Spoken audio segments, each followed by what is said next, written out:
Alright, fun little topic today. I had a couple of experiences over the past year or so that um, have helped me think about this topic of membership a little bit differently. So, a while back, my father-in-law visited and attended church with us, and I didn't realize it, but it's the first time he participated in an LDS service, and it surprised me because he's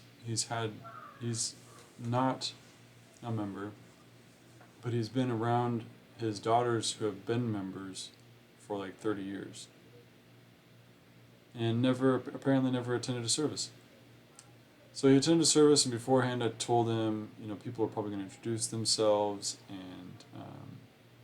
but there probably won't be a lot of people introducing themselves because there will be a lot of visitors, a lot of families are visiting, and you're going to be with us, and so people will just assume that you're visiting and so on. And so he visited, had a great time at the service, and afterwards he said, yeah, not a lot of people introduce themselves, but I was kind of surprised because nobody even checked me. And I was like, what do you mean? And he said, well, like nobody even knew.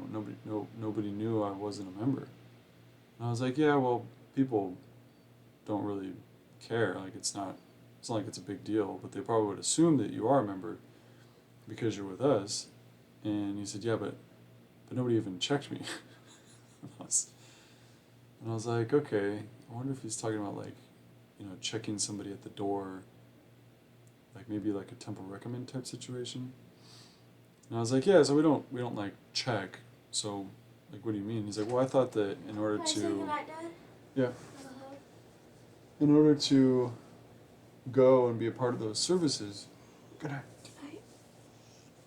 In order to be a part of those services, that you would have to be a member, and if you weren't a member, that you couldn't be a part of the services. And I was like, oh, that's interesting. Never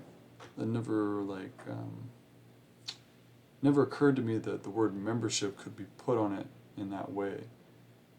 If you're not a member of the club, then you don't get to come in. Like it's prohibitive or something. Okay, that's interesting. So then a little while later, I invited a friend to church, and she came, and had a good time. And afterwards, she said, yeah, several people introduced themselves, and they were asking me if I was a member. And I was like, oh, yeah, they're asking you if you're a member of the church. That's just kind of what we call it. She's like, yeah, no, I figured that out. But like, how much does a membership cost? What if I wanted to do that? And I was like, how much does a membership cost? Oh, like a membership at a gym? She was like, yeah. Like, what are the membership fees? And I was like, oh, yeah, it doesn't really work like that. And I found myself explaining that for the first time. I never thought about it like that. But since then, I've actually seen it one more time where somebody was talking about it, and I said, oh, you're talking about membership, like gym membership fees. And so I wonder if that's a common conception of membership and like membership fees. So this is how I explained it to her, and I think my explanation still stands. And that is that becoming a member of the church doesn't actually cost you anything. And even being a member of the church doesn't cost you anything. But if you want to think about it in terms of cost and why you would pay to be a member or not be a member, there are privileges and blessings in the church that we participate in according to our willingness to obey the commandments. And we believe that one of the commandments is the law of the tithe. And we pay a 10% tithe. Now, you don't have to pay it. There's lots of people that don't pay a 10% tithe. And it's encouraged to pay, but not in like a traditional sense. We don't pound the pulpit saying like, remember to pay your tithing, and we don't ask for payments because we have financial needs. We need to repave the parking lot. That was a Christian church when I was a kid used to used to do that kind of stuff. And if you don't pay your tithing, nobody notices, nobody really cares. And then when you start to learn and grow in the restoration, there's a point at which you're deciding whether or not you want to go to the temple.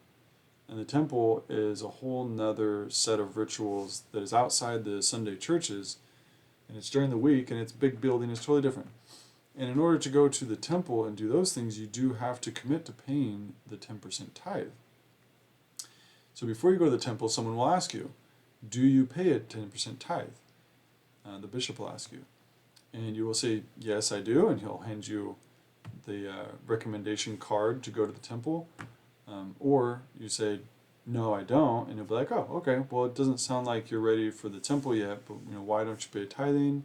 And if you say, like, I just don't want to, he'll be like, okay, well, something to pray about, keep working on it, and that'll pretty much be it. Like, there's no interrogation, there's no shaming, there's no blaming. At least in my experience,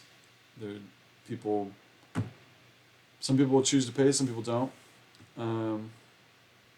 But I think there's a whole nother discussion about laws of obedience and whether or not it's even fair to ask for 10% and why we ask 10% and is it a manipulation tactic and all kinds of stuff.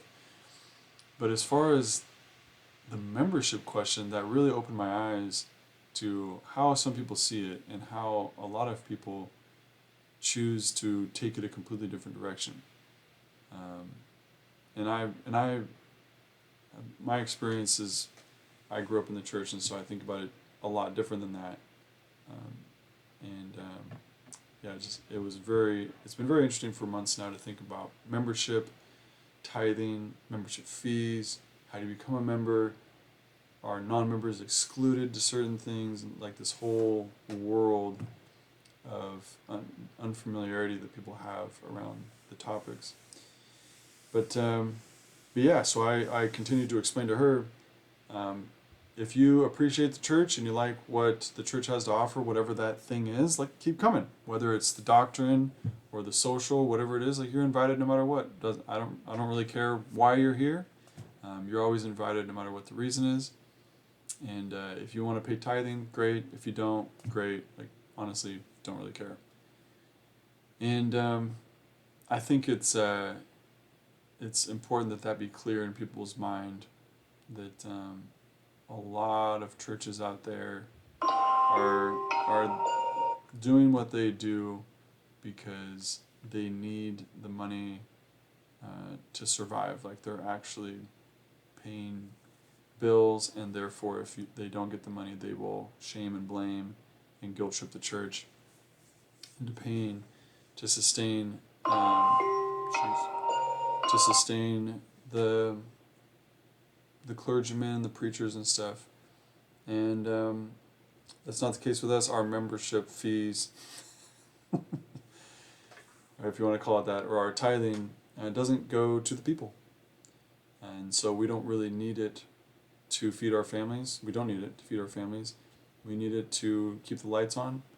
And it's a great experience to be doing that. So hopefully that clarifies and helps. And we'll see you next time.